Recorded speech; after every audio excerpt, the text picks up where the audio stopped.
of the earliest arcade games were all about breaking blocks, but by the mid-80s that had fallen to the wayside. At least until Taito revitalized the genre with Arkanoid. Arkanoid was a major hit, and so it was quickly cloned by other companies. The thing about Konami's Nazo no Kabe is that it managed to beat Arkanoid home. Taito won't release their Arkanoid, which had a special controller, for another 2 weeks. Without the paddle controller, Nazo no Kabe doesn't quite live up to Arkanoid's standards, but it's still a pretty good example of that kind of arcade action. The plot of the game is that on a distant planet, humanity is dependent on a computer to regulate their life support systems, but the computer has decided to self-destruct, and the only way to stop it is by smashing a ball into bricks until it stops. Like all the ball and paddle games, your goal is to smash all of the bricks on the stage, and then advance to the next one. Sometimes there's a special monster or obstacle that also has to be smashed before you continue. You hit A to launch the ball from your paddle, the ball often breaks what it hits, and you have to keep it in the air by moving the paddle underneath it. You can speed up the motion of the paddle by pressing and holding B.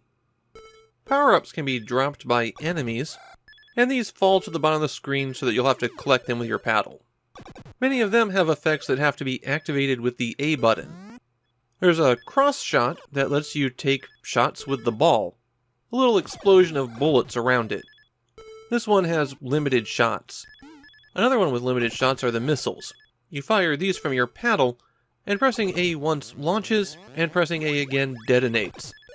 Obviously, this is a very useful power-up for getting those hard-to-reach final bricks, but there's also stages where it's required to use the missiles to hit some bricks. The double ball icon will let you launch a white ball out of your paddle. You can keep that one in play even after you've picked up other power-ups, but if you lose the white ball, then if you haven't picked up another power-up, you can just launch it again. The round ball icon means that your ball will pass through bricks instead of bouncing off of them. It also instantly destroys the special bricks that require multiple hits. That would be the bronze-colored ones. The silver ones cannot be destroyed. The little ball with the parachute causes the ball to slow down a lot. The ball speeds up over time, of course, and this sets it down to below the default speed. Collecting a stopwatch will freeze all enemies in place for a few seconds, though obviously the ball doesn't stop because you wouldn't want the ball to stop. The final power-up extends the length of your paddle. Useful, but kinda bland compared to the others. Sometimes enemies will drop extra lives. The icon for this changes with what stage you're on. And then there's Konami Man. Konami Man is confusing. He flies in from the top of the screen, and when you collect him, the stage will end instantly, and the stage counter will increment by 1. This is a lie. The trick is that Nazo no Kabe has 4 worlds with 10 levels before you clear them, and then another 10 levels that you switch to if you collect Konami Man. So if you avoid Konami Man, you clear stages 1-1 through 1-10, and then advance to the next world.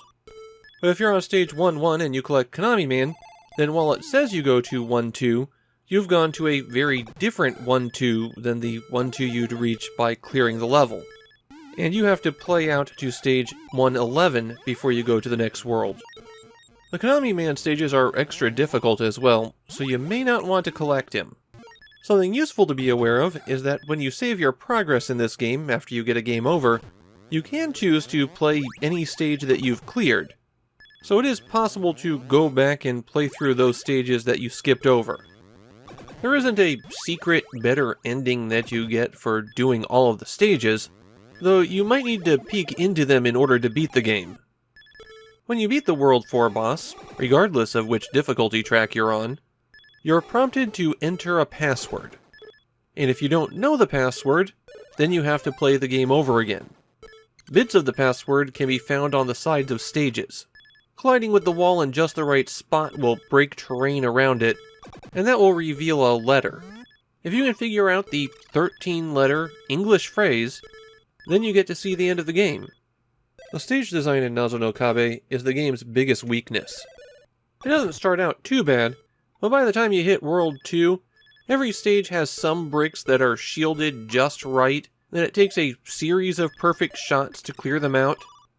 Because of the way the ball rebounds and how things get eliminated when they're hit, it's not uncommon for the ball to get stuck in a place where you can't do anything. If the ball is striking the left edge of the playfield when it comes down, and then that bounce takes it to the very right edge of the playfield, you're trapped unless something interferes with it. The levels wind up being way more frustrating than they should be, and it quickly reaches a point where you're just looking for power-ups to help you get through things. Because if you can bomb those bricks, then you don't have to worry about a magic shot slipping through. Of course, the missiles and extra bullets from the ball don't help against things like the Godzillas that have to be hit directly 9 times, or the bumpers that have to be hit 10 times.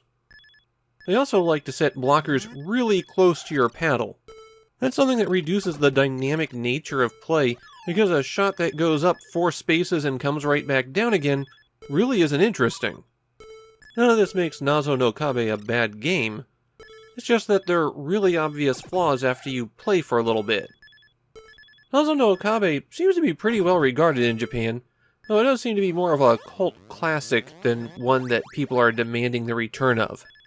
A lot of people really got into it back in the day, and they still have fond memories of the game. My feeling is, yeah, it's pretty fun. It's got plenty of rough edges, and I'd rather be playing Arkanoid, and the visual style takes a little bit of getting used to, especially knowing how the ball will rebound off objects.